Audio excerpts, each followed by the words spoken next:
How will Pulse Chain and PulseX go with global regulation with the SEC? God. Hey man, did you know the SEC said that EOS was an unregistered security? And did you know that EOS settled with the SEC for $27 million and got an exemption from the SEC to continue doing business? And you can buy and use EOS today. So is there any record of the SEC taking down a functioning chain by calling it a security?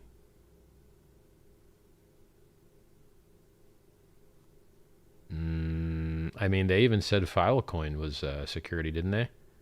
Filecoin's functioning. So this parade of imaginary horrors crap that I hear, it bothers me. Now, if you want to talk about, and I don't know why you do, but apparently you do,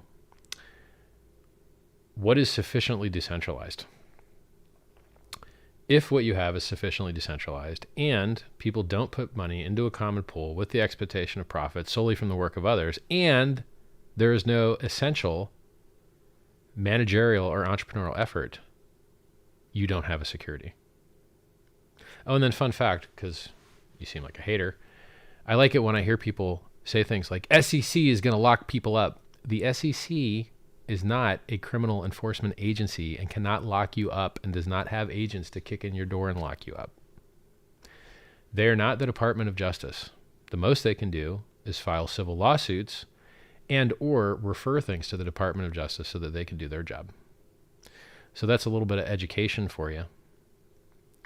Furthermore, the vast majority of human behaviors are not regulated by the SEC. You have a problem with your employer? Not the SEC. You bought a work from home business opportunity? Not the SEC. Your boyfriend slapped your little hater mouth too hard, made your eyes tear up? Not the SEC. So why people have these fan fiction fantasies of like, so I respect what the SEC does. They want to stop people from getting scammed. I love that. And I hope that they do a wonderful job at stopping people from getting scammed. I'm out here working hard to achieve what the SEC is trying to achieve. The SEC wants people to stop getting scammed. I want people to stop getting scammed. Here's the difference between us. I see people losing hundreds of thousands of dollars to scams on YouTube every day.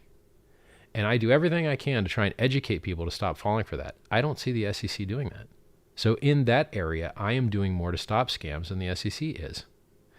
I try to get people to realize that the prices drop 85% in cryptocurrency really often. I don't hear that type of messaging from the SEC. I hear things like risk and volatility, but people don't understand that means 85% drop.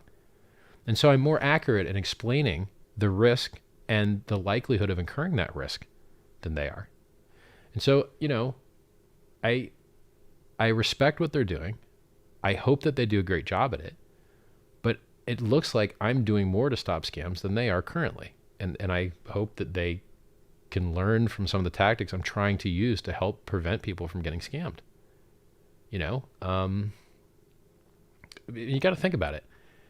There's jurisdictional arbitrage. So because they're a US-based entity, they don't have subpoena power and investigative power and enforcement power and injunctive power internationally as they would in the US. And then they can only usually act after the fact. And usually if someone's already been scammed out of all their money, it doesn't get brought back to them. And so in my opinion, there's only 3 ways to prevent scams. Not that you care about that because you're just a hating piece of crap, my guess. But if you care about humans the way I do and you actually want to see them